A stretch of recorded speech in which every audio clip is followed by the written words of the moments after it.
কৰ্মচাৰী আৰু পেঞ্চনৰ লগত জড়িত 5টা অতি গুৰুত্বপূৰ্ণ খবৰ এই ভিডিঅ'টোৰ যোগেদি আপোনালোকক জনাব বিচাৰিছোঁ। প্ৰথম খবৰটো হৈছে অল ইণ্ডিয়া কনজিউমাৰ প্ৰাইচ ইণ্ডেক্সৰ শেহতীয়া যি সূচকাংক প্ৰকাশ পাইছে, এই সূচকাংক অনুসৰি 0.2 পইণ্ট বৃদ্ধি হৈছে, যাৰ ফলত গৈ 143.0 হৈছেগৈ। আৰু ইয়াৰ ফলত কিমান শতাংশ ডিএ আৰু ডিআৰ বৃদ্ধি পাব? আপোনালোকে দেখিছে AICPI ইণ্ডেক্স এপ্ৰিল 143 পইণ্ট হৈছেগৈ, সেই হিচাপত 57.42 হৈছেগৈ। গতিকে 2025 চনৰ যি জুলাই মাহত ডিএ আৰু ডিআৰ বৃদ্ধি হ'ব, 3% ডিএ আৰু ডিআৰ বৃদ্ধি প্ৰায় সম্ভাৱনা প্ৰকট হৈ পৰিছে। এতিয়া আহিছোঁ কেছলেছ ব্যৱস্থালৈ যাব অসম চৰকাৰৰ লোকসেৱক যি আৰোগ্য যোজনা, সেই সম্পৰ্কত এটি গুৰুত্বপূৰ্ণ আপডেট আহিছে। আপোনালোকে দেখিছে, we would like to inform you that in order to avail the upcoming cashless medical treatment the Aadhaar details of the primary members employee or pensioner, অৰ্থাৎ এমপ্লয়ী আৰু পেঞ্চনাৰ আধাৰ ডিটেইলছৰ লগত ৰিকৰ্ড কৰিব লাগিব, লগতে নমিনী আৰু ডিপেণ্ডেণ্টসকলক কৰিব লাগিব। আৰু যদি 5 বছৰৰ তলৰ নমিনী থাকে, তেতিয়াহ'লে মাকৰ আধাৰ কাৰ্ডৰ লগতো হ'ব, যিহেতু আপোনালোকে জানে কেছলেছ হ'বলৈ গৈ আছে আগন্তুক দিনত। গতিকে লোকসেৱক আৰোগ্য যোজনাৰ কেছলেছৰ কথা দাবী জনাই আহিছিল, গতিকে আগন্তুক দিনত ই হ'বলৈ গৈ আছে।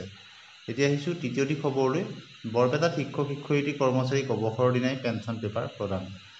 আপোনালোকে নিশ্চয় জানে যে বৰ্তমান সময়ত অসম চৰকাৰে শিক্ষক শিক্ষয়িত্ৰী বা কৰ্মচাৰীসকলক খুব কম সময়ৰ ভিতৰতে পেঞ্চন প্ৰদানৰ কাৰণে ব্যৱস্থা গ্ৰহণ কৰিছে। তাৰে এক অংশ হিচাপে বৰপেটাত শিক্ষক শিক্ষয়িত্ৰী কেইবাজনো তেওঁলোকে অৱসৰৰ দিনাই পেঞ্চনৰ পেপাৰ তেওঁলোকৰ হাতত তুলি দিয়া হৈছে, শিক্ষক তথা কৰ্মচাৰী। গতিকে ই এক সুখবৰ, কিয়নো পেঞ্চন হ'ল কৰ্মচাৰীৰ এক অধিকাৰ, আৰু তাক যদি পলম হয় যথেষ্ট অসুবিধাত পৰে।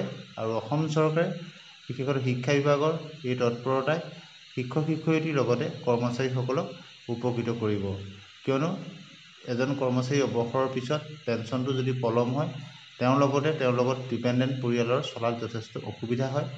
গতিকে যদি খুব কম সময়তে যদি পেঞ্চনৰ ফাইলটো তেওঁৰ হাতত পৰে, কাগজ যদি তেওঁৰ হাতত পৰে, তেওঁ উপকৃত হয়। গতিকে বৰপেটাৰ শিক্ষক শিক্ষয়িত্ৰীক তেওঁৰ অৱসৰ দিনাই পেঞ্চনৰ কাগজ প্ৰদান কৰাটো এক সুখবৰ। শিক্ষক বদলিৰ নিয়ম সম্পৰ্কত এটা শেহতীয়া আপডেট আহিছে যে আপোনালোকে জানে ইতিমধ্যেই ৰাজ্যৰ যি শিক্ষকৰ বদলিকৰণ প্ৰক্ৰিয়া চলি আছে, যিটো 30 এপ্ৰিলত শেষ হৈছিল, তাক পুনৰ 20 মে তাৰিখলৈকে এক্সটেণ্ড কৰি দিয়া হৈছে। আৰু এই ক্ষেত্ৰত ৰাজ্য চৰকাৰৰ শিক্ষা বিভাগৰ সচিব নাৰায়ণ কোঁৱৰে এক নিৰ্দেশযোগে শিক্ষকসকলৰ বদলিৰ নীতি নিয়মসমূহ শিথিল কৰিছে। কিছু ক্ষেত্ৰত এতিয়াৰ পৰা যিসকল ৰাজ্যৰ ঠিকাভিত্তিক শিক্ষক আছিল, তেওঁলোকৰ বদলিৰ ক্ষেত্ৰত পূৰ্বৰ কাৰ্যকাল যিটো আছিলে, যে তেওঁলোকে স্পেচিয়েল ৰিক্ৰুটমেণ্ট ড্ৰাইভলৈ যোৱাৰ পিছতো তেওঁলোকৰ সেই সময়সীমাটো বদলিৰ ক্ষেত্ৰত গণনা কৰা হ'ব, অৰ্থাৎ ধৰা হ'ব। এতিয়া আহিছোঁ অষ্টম পে কমিশ্যন সম্পৰ্কত। চৰকাৰী কৰ্মচাৰীৰ বাবে এটা ডাঙৰ উপহাৰ। আগন্তুক দিনত চৰকাৰে অষ্টম দৰমহা আয়োগ কাৰ্যকৰী কৰিব 2026 চনৰ 1 জানুৱাৰীৰ পৰা। গতিকে অষ্টম বেতন আয়োগ কাৰ্যকৰী হ'লেই কেন্দ্ৰীয় চৰকাৰৰ অধীনত কৰ্মচাৰীসকলে লাভ কৰিব মোটা অংকৰ টকা। আৰু আশা কৰা হৈছে যে 14,000 পৰা 19,000 টকা পৰ্যন্ত এজন কৰ্মচাৰী বৃদ্ধি হ'ব।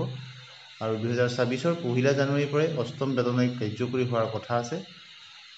মেডিয়াৰ সূত্ৰ অনুসৰি বৰ্তমান কেন্দ্ৰীয় চৰকাৰৰ কৰ্মচাৰীসকলে যিমান বেতন লাভ কৰে, তাৰ কমেও 14 পৰা 19% বৃদ্ধি হ'ব, অৰ্থাৎ দৰমহা বৃদ্ধিৰ হাৰ 14 পৰা 19% হ'ব। ইয়াৰ উপৰি ফিটমেণ্ট ফেক্টৰৰ এক গুৰুত্বপূৰ্ণ ভূমিকা থাকে। গতিকে বিগত সোমবাৰে জানিব পৰা গৈছে যে আগন্তুক মাহত অষ্টম বেতন আয়োগ গঠন হ'ব প্ৰক্ৰিয়া, অৰ্থাৎ তাৰ সচিব আৰু সদস্যসকল নিৰ্বাচনৰ কাম সম্পন্ন হ'ব। গতিকে অৰ্থনৈতিক পৰিস্থিতি পৰীক্ষা কৰি জানিব পৰা গৈছে, যদি কেন্দ্ৰই 1.75 লাখ কোটি টকা অষ্টম বেতন আয়োগৰ বাবে অনুমোদন কৰে, তেন্তে এই ক্ষেত্ৰত 50% বেতন বৃদ্ধি আৰু 50% পেঞ্চনৰ বাবে কাৰ্যকৰী কৰা হ'ব। আৰু ফিটমেণ্ট ফেক্টৰ এক গুৰুত্বপূৰ্ণ ভূমিকা থাকে। আৰু আশা কৰিব পাৰি যে 14,600 টকা বেতন বৃদ্ধি ন্যূনতম হ'ব পাৰে। আৰু 18,000 টকা বেতন লাভ কৰা এজন কৰ্মচাৰীয়ে তেওঁ 51,480 টকা হ'ব, যদি ফিটমেণ্ট ফেক্টৰ 2.86 হয়। আৰু 2.25 কোটি লাখ টকা ভাৰত চৰকাৰে অনুমোদন কৰে, তেতিয়া এই ক্ষেত্ৰত কৰ্মচাৰীসকলে 18,800 টকা প্ৰতিমাহে বৰ্ধিত হিচাপত তেওঁলোকে লাভ কৰিব পাৰে। আৰু সপ্তম বেতন আয়োগত 1.02 লাখ কোটি টকা বেতন আৰু পেঞ্চনৰ বাবে খৰচ কৰা হয়। গতিকে অষ্টম বেতন আয়োগক লৈ যি জল্পনা কল্পনা চলিছে তাক অতি কম সময়ৰ ভিতৰতে কেন্দ্ৰীয় চৰকাৰে বদলি কৰিব। আৰু অনুমান কৰা হৈছে যে ফিটমেন্ট ফেক্টৰ 1.92 পৰা 2.08 বা 2.86 পৰ্যন্ত কাৰ্যকৰী হ'ব পাৰে। যদি ফিটমেন্ট ফেক্টৰ 2.86 হয় তেন্তে যিসকলৰ মাহিলী দৰমহা 18,000 টকা তেওঁলোকৰ 51,480 টকা হ'বগৈ। আৰু জানুৱাৰী মাহতে অষ্টম বেতন আয়োগৰ মঞ্জুৰিৰ কথা প্ৰকাশ কৰিছিল কেন্দ্ৰীয় মন্ত্ৰী অশ্বিনী বৈষ্ণৱে। আৰু এই বিষয়ক লৈ তাৰ পিছত কোনো আপডেট বৰ্তমানলৈকে যদিও অহা নাই। শেহতীয়া যি খবৰ সেই খবৰ অনুসৰি কেন্দ্ৰীয় চৰকাৰে নিযুক্তি প্ৰদান কৰিছে অষ্টম দৰমহা আয়োগক লৈ প্ৰায় 40জনৰ অধিক কৰ্মচাৰী। আৰু সেই হিচাপত কেন্দ্ৰীয় চৰকাৰৰ কৰ্মচাৰীসকলৰ বেতন আৰু অৱসৰপ্ৰাপ্ত কৰ্মচাৰীসকলৰ পেঞ্চন কি হ'ব পাৰে সেই বিষয়ক লৈ জল্পনা কল্পনা চলিছে। আৰু লেভেল 1ত বেছিক দৰমহা 18,000 টকা, 1.92 ফিটমেন্ট ফেক্টৰ হ'লে ই হ'বগৈ 34,560 টকা।